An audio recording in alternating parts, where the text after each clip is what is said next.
गांव बगनौल हिमालय की पहाड़ियों में छुपा एक शांत सा गांव था, लेकिन इसके किनारे खड़ी ठाकुर हवेली के नाम से सब कांपते थे।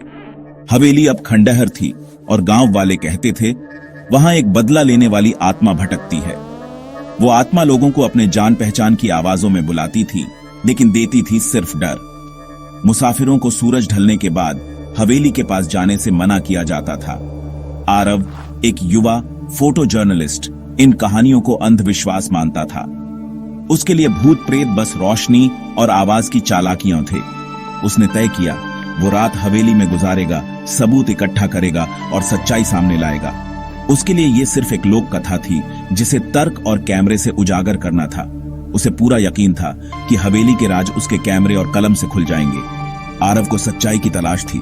डर उसके लिए बस एक भावना थी, हकीकत नहीं। लेकिन बगनौल की हवेली में हर कहानी की जड़ें कहीं गहरी थीं, और यही रहस्य उसे यहां तक खींच लाया था।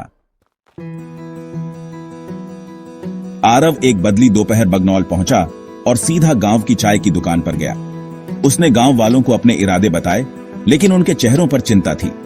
एक बुजुर्ग बोला, हवेली खेल की जगह नहीं है बेटे, वहां की आत्माएं असली हैं, वो जिज्ञासा पर पलती हैं। एक औरत ने चेतावनी दी, अगर तुम्हें पीछे से कोई आवाज आए तो पलटना मत, वो तुम्हारे अपने की आवाज में बुलाएगी। आरव ने उनकी बातों को अंधविश्वास समझकर टाल दिया। उसके लिए यह डर बस अकेलेपन और कहानियों का नतीजा था। उसने कैमरा, टॉर्च और रिकॉर्डर तैयार किया।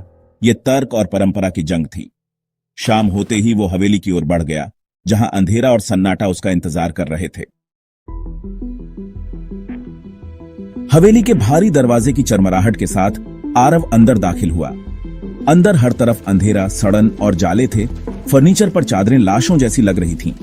आरव ने टॉर्च जलाई, कैमरा निकाला और दस्तावेजीकरण शुरू किया। वो हॉल और गलियारों में घूमता रहा, हर आवाज, हर परछाई को तर्क से समझने की कोशिश करता रहा।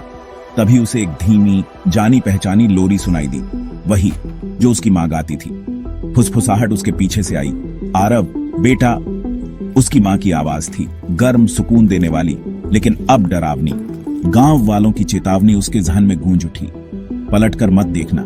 आरव का दिल और दिमाग आपस में लड़ने लगे। क्या ये सच है या बस उसका वहम? आरव के शरीर का हर हिस्सा उसे पलटने को कह रहा था। आवाज में इतना प्यार और तड़प थी कि वो खुद को रोक नहीं पा रहा था। तुम मुझे देख क्यों नहीं रहे बेटा? आवाज और करीब आ गई। उसकी गर्दन पर ठंडी सांस का एहसास हुआ, हाथ कांपने लगे। तर्क और भावना की लड़ाई चरम पर थी। क्या ये आत्मा है या थका दिमाग? उसने खुद को समझाया ये एक चाल है, लेकिन खिंचाव असहनीय था। आखिरकार आरव धीरे धीरे सिर घुमाने लगा। अगली सुबह हवेली का दरवाजा खुला मिला। आरव गायब था, सामान बिखरा पड़ा था। गांव वाले बोले उसने चेतावनी नहीं मानी, वो भी अब दंतकथा का हिस्सा बन गया। एक हफ्ते बाद आरव के इंस्टाग्राम पर उसकी आखिरी धुंधली तस्वीर दिखी। हवेली के गलियारे में एक परछाई और फिर हमेशा के लिए खामोशी।